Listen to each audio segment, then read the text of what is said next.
3, 2, 1, record.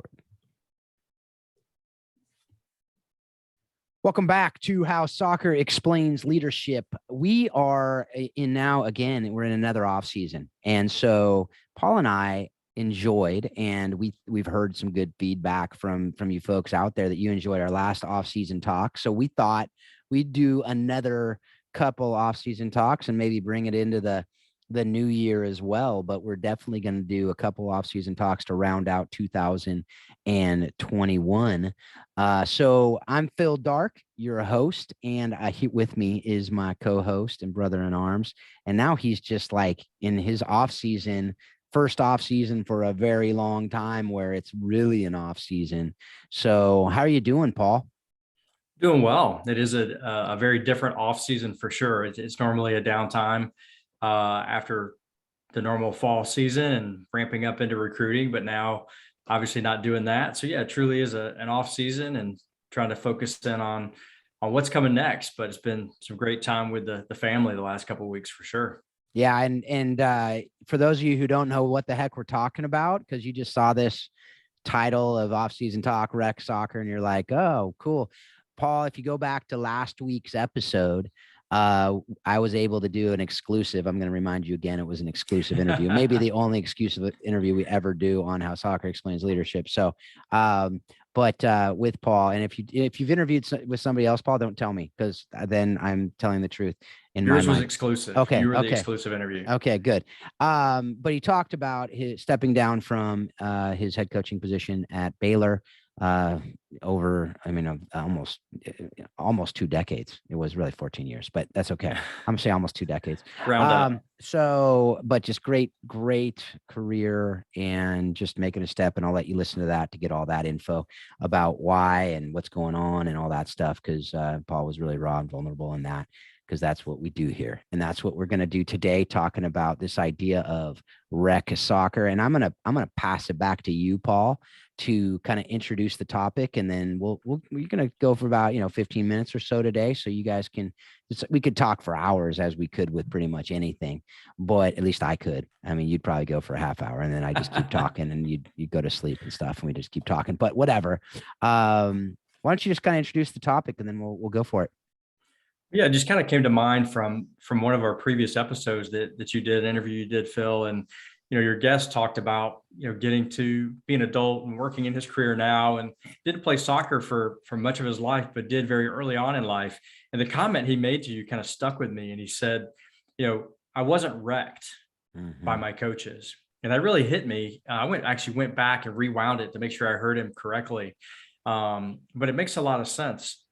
He was able to do things later in life because his coaches didn't wreck him with soccer. He still liked the game, didn't have a bad taste in his mouth from the game. And as I thought about that, I think at every level, there's a point where as coaches, we have an opportunity to not wreck somebody's experience through soccer. So I think the topic or the title of this is Wreck Soccer. It's not just about rec or select or college or pro. At any level, coaches, we have to be careful not to wreck someone's experience with soccer because it's such an amazing sport and some great things can be learned from it. I just wanted to kind of riff with you a little bit today on not really going through the negative side of what are things that can wreck a kid's experience or a person's experience with the game. Although I'm sure we'll touch on some of it because you've got to compare and contrast, but I want to talk about the things that are the positive things that keep kids from being wrecked. Some obvious low-hanging fruit for me would be, just that positive coach, the one that's looking to encourage. And of course, things are going to vary from levels. Well, let's start with the young kids. Let's do it by young kids. They're just getting introduced to the game. With my kids, I'll say this. With me and Marcy, we've been able to coach at every level. We've coached youth. We've coached collegiately. Our own kids are playing recreational soccer. They've been coached by us. They've been coached by others. So we've seen a lot of different things, whether it's on our sidelines or the sidelines of others. And I feel like the kids that are coming through that are having the best experiences have the coaches that are building more than just a soccer relationship, right? It's a personal relationship that is one of encouragement and but also training and learning. To contrast that, you've got the yellers and the screamers that are negatively pushing kids kind of the wrong way. And maybe that's what's wrecking kids, and the dropout rates hitting around that 13, 14-year-old. So, kind of what are your thoughts on that? What have you seen in your experience? Phil, you've got a bunch of kids too, and you've been at seen every level, and even you've got kids on the other end. Your own kids are on the other end of it now. But what are some of the positive things that you see that have kept your kids from being wrecked? Because your kids, you've got a daughter who's been all the way through, played a bit in college, has that college experience. What kept her? What were the great things about the coaches that kept her competing all the way into the college ranks, you think? Well, it's interesting. You phrased the question that way, because I was going to start by saying, interestingly, my oldest, who went to college to play, was wrecked. Mm-hmm. I can close my eyes and picture her on the ground in a fetal position, not wanting to go to practice, literally. And I don't say literally to mean figuratively, literally in the fetal position on the floor. And because, again, I talk a lot about personality styles. Her personality style is not one that loves to be yelled at. And she doesn't get motivated by being yelled at and being demeaned and being like put in this cauldron of, you have to be in this cutthroat competition to thrive. And that's why I do law school interviews. And it's not just soccer, right? There are law schools that are cutthroat, and they actually weed people out on purpose. They accept a ton and weed people out. And when I do my interviews for Vanderbilt, which is not that, it's a very collegial environment, I tell the people, I say, look, if you're the type of person that thrives on cutthroat competition, this isn't the place for you. And if it's not, if you are like me, where you need a collegial environment, you're going to be competitive with yourself, and you're going to demand excellence with yourself, then this is a place that you can thrive. And so that's something that I say that, and I use that example because there are some players who totally thrived in that situation that Malia left her on the fetal position on the floor, right? When we talk about rec soccer, there are coaches who only stay in one area, one personality style, theirs. They don't understand, right? And that old adage, most of the people I think who are wrecked by soccer coaches or whatever are the very people-focused people, particularly the ones who are more sensitive, but also the ones who need fun and whatever. But the reason being is, and also the C personality styles, which are very focused on task and reserve, they're very hard on themselves too. But the people who are hard on themselves, then the coaches basically pile on to them. And so all of their insecurities, all their fears, all their negative self-talk is reinforced by these coaches, and they're wrecked. So on the flip side of that, what can we do? It's why I focus so much of DISC in the context of talking to coaches and coaching coaches. If they don't understand themselves and how they're perceived by others, and they don't seek to understand the other being the people that aren't like them, they're going to wreck people. And I think it's more and more and more important at every level.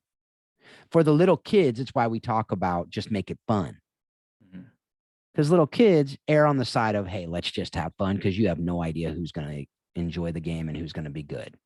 So just have a fun time, right? The ones who are super competitive, they're going to get the ball and score 25 goals anyway, right? The other ones, hey, if they're ever going to have a chance to succeed in that game, you better make it fun. So that's kind of I don't want to talk the whole time, and I know we only have 15 minutes. So that's something that I've talked a lot about over the episodes. But that, for me, if there's one thing, like you say, what's the one thing? It's understanding self and understand the other, so that you can make sure that you are coming in and engaging these players as they need to be engaged, and not how you think you need to be engaged, because they'll engage the same way.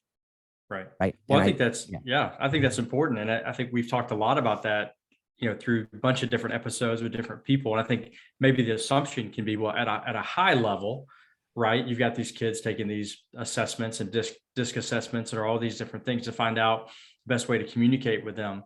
But it really does filter down to the younger kids.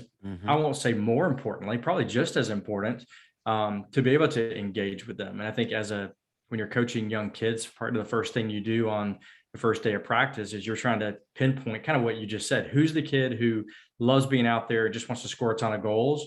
And who's the little kid that's out there because his or her best buddies out there and they're just going to stand over on the sideline and chit chat, Yep.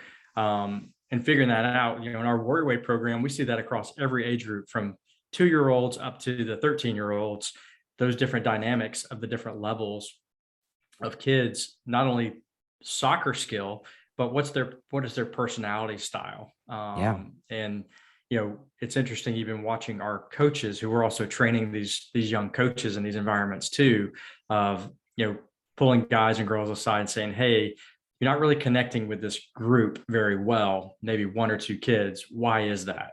And kind of hitting those hot buttons of, hey, Johnny wants to run away because you're on his case a little bit because he didn't dribble correctly. Well, he just wants to follow his buddy around. He wants to get to the end of the line and score a goal. Right. Let him do that. And then maybe he'll come back around and do something better, as opposed to trying to force that square peg into the round hole and never getting the result that you want. Yep. How do you massage that by learning that kid's personality to eventually get that kid to be able to dribble properly or whatever the skill is you're teaching on the day? So you're right. But back to your point too, and we've talked about this as well. If you don't know yourself and you don't know your own personality style, you don't know how you're coming across to others. And that's one thing that, I know we talk about DISC a lot, and that's your fault. We talk about DISC a lot, but since you came to Baylor and talked to us, I learned a lot more about it and was able to utilize some of that of like, okay, how does my personality relate to this other player's personality? And what are the best ways to communicate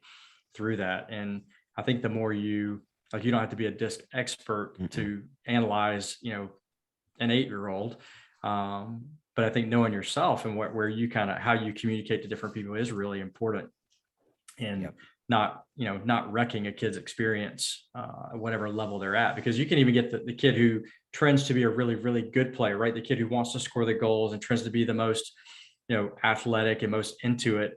And they get to a point where they're wrecked because then the expectation is that they're always going to be the best player. Maybe they get to a point where, that becomes too much pressure on them at a certain point. How does that coach take on that responsibility, not to wreck the really good players from trending out of the game as well?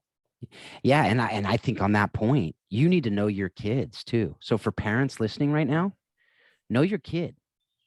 And don't go to the ECNL team or the MLS Next team just because you have the opportunity. Make sure your kid is ready for it. Make sure they have the maturity. Make sure that if you go look at that coach and you see that coach is the type that will ruin your kid because you know your kid and you know that coach. I'm not saying don't put kids into uncomfortable situations, but make sure your kid is ready for it. Otherwise, that could ruin the game for them. Right? For Aaron Blue, who the one you referred to that said I was not wrecked, that is the kind of the inspiration for this show, this episode. He was on the spectrum. He was a kid who was staring at the sky, as he said. And he's like, and the coach just accepted him. Right. And you can ruin it for that super driven person too, by making it too much. Oh, let's just have fun. And we're in la la land. And who cares? It doesn't matter about winning. We just don't care at all about winning. Right.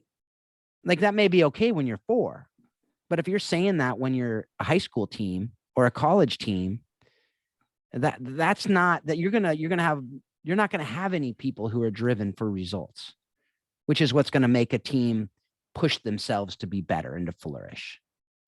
Right. So I look at it and go, coaches, I'm going to venture to say most coaches who are struggling with this episode are going, oh, it's too touchy-feely and whatever. You're task-focused.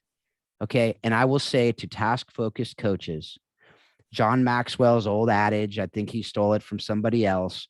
People don't care how much you know until they know how much you care. People over process. Those things are said to the task-focused people and the task-focused leader, because people-focused people don't struggle with those things. But I will say, if there's one thing, going back to knowing self, knowing others, this is absolutely related and part and parcel with the same thing.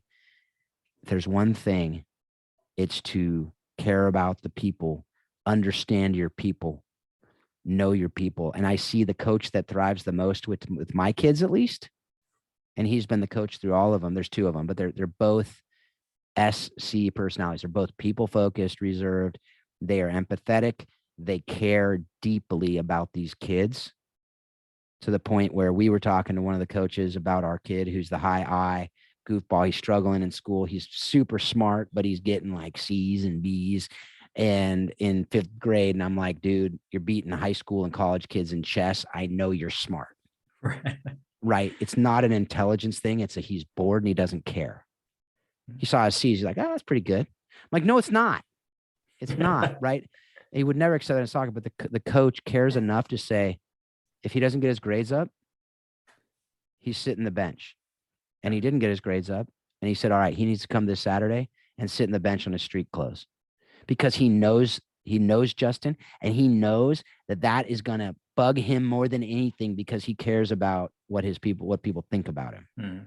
He goes, can I just wear my uniform? Nope. Yeah. Come in your street clothes, because I know that's what's going to. So that's knowing him well enough to know that, because some other kids, they're like, oh, who cares? No big deal. I'll just come and sit in my street clothes. So, and we get back to that, the coach that's task focused or oriented. One way that can help those coaches is to have someone come alongside them that's not that way, because I think that's okay. There's plenty of successful coaches that can, not that they don't care for the kids, but sometimes the task, what you're saying is the task gets in the way, because that's what their mind is thinking of, as the task is at hand. We've got to get to this. We got to get this done. We're going to get there no matter what. But if they've got, a team manager or another parent, then maybe I've seen it in the rec leagues where you've got the parent who's convinced to volunteer. They're happy to do it. All of a sudden they're task focused. They need that other team manager or another person to come alongside them to kind of not pick up the pieces as they go through. We're making them sound like awful people, but somebody can kind of come in and recognize, like, hey, things are okay, or we need to pick up this, or hey, recognize that Johnny's over there digging in the ground and he's crying because kind of steamrolled through him on that last thing. So let's go back and pick up the pieces. So, which I know most coaches that are doing that, it's not that they don't care about the kids. They absolutely do. And when told and when put it into focus, like, oh man, I can't believe I did that, and most, I think, would go back and pick up the pieces. And I think that's important to have people alongside you, that can help kind of pick up those pieces a little bit. I think Marcy and I are a good team in that our personalities are totally different. And we've been able to partner, collegiately and with the youth that we're working with now, and the coaches, anybody we interact with. It's a good balance of having two different types of personalities, but being able to kind of be a check and balance for each other. If, you miss this or you miss that. But I think a coaching partnership is great too. And again, we're not talking high level. This can be in the recreational leagues where you've got two parent coaches. They just can't be both, task focused, because I think there are a lot of kids that'll get missed in that scenario. Yeah, I agree. And I think both of them, on that same point, both of them shouldn't be people focused either. Right. I mean, because then you'll miss the details and you'll miss the fundamentals. I mean, if I was doing it and I was coaching, I get bored doing the same, the dribbling and the going through I'm like, okay, can we just do something? Let's just scrimmage. But therefore, they don't know how to do that. Right. So it's critical to have both. And that's the high school I coach at. I mean, you had that at Baylor, right? So the coach that I coach with is all task, and I'm people and task, but I err on people, and it makes a great team. We talk about it all the time. He loves he can run the same drill for the entire practice, and it doesn't bother him. And he'll do it till we get it right. And then we see that come into play in the game. And then I bring the fun, and I bring the leadership development, and I bring the disc stuff, and I bring the people side. And if there's an issue and I see that he kind of said something that rubbed the kid the wrong way, I can come behind it and be like, hey, just so you know, like, he does care. He cares deeply, because I talk with him about it. And he just sometimes doesn't know how to communicate it, and that's fine. So absolutely, teamwork on the coaching staff, teamwork to help you understand people, teamwork to help you understand yourself. That's what we're talking about here. Any closing thoughts, Paul? Yeah, I just think I would encourage, some coaches that are listening to this might be a little uncomfortable. It hits to their core a little bit. That's great. As coaches, we want to be challenged. There's ways that I've been challenged over my career. But the best thing to do is then reach out from a resource standpoint and figure out ways to, if this is striking a chord with you and you don't know where to go from here, feel free to reach out to either one of us. I know, Phil, I'm speaking for you, but definitely feel free to reach out to me just to talk through resources. I don't have all the answers, but I think that, Phil and I could be great resources for anybody who's like, man, I've picked up, I kind of got thrown to the wolves with this recreational team or even a select team, maybe because you're the nice one who wanted to do it. And now you feel like, oh, what do I do? Hey, we'd love to be a resource for you. Yep. To help you maneuver that, because great coaches are needed for sure. Absolutely. And, I mean, if you're at a level yourself, or you are, you have the ability to do the disc training with your teams. I've done it with my daughter's 13-year-old team. I've done it obviously with college teams, with high school teams, and with organizations all around the world. So I would love to talk with you about that. Some of you are like, I don't have the resources for that. I get that. We also have this Coaching the Bigger Game program that will incorporate all these things and a whole lot more on self-leadership and leading the individual, leading the team, that we're going to be launching in early 2022. So, and then Paul has the Warrior Way program as well, which is something that, we're here to help people and to help people flourish. That's what we want to do. And that's why we're doing this show. So with that, thank you folks for being a part of this show. Thank you for engaging it. And I love doing what I get to do. And I know Paul does too. And I just Absolutely. hope that you're taking everything that you're learning from this show. And we both hope this, and you're using it to help you be a better leader, to be a better spouse, to be a better parent, and that you're always using it to help you remember that soccer does explain life and leadership. Thanks a lot.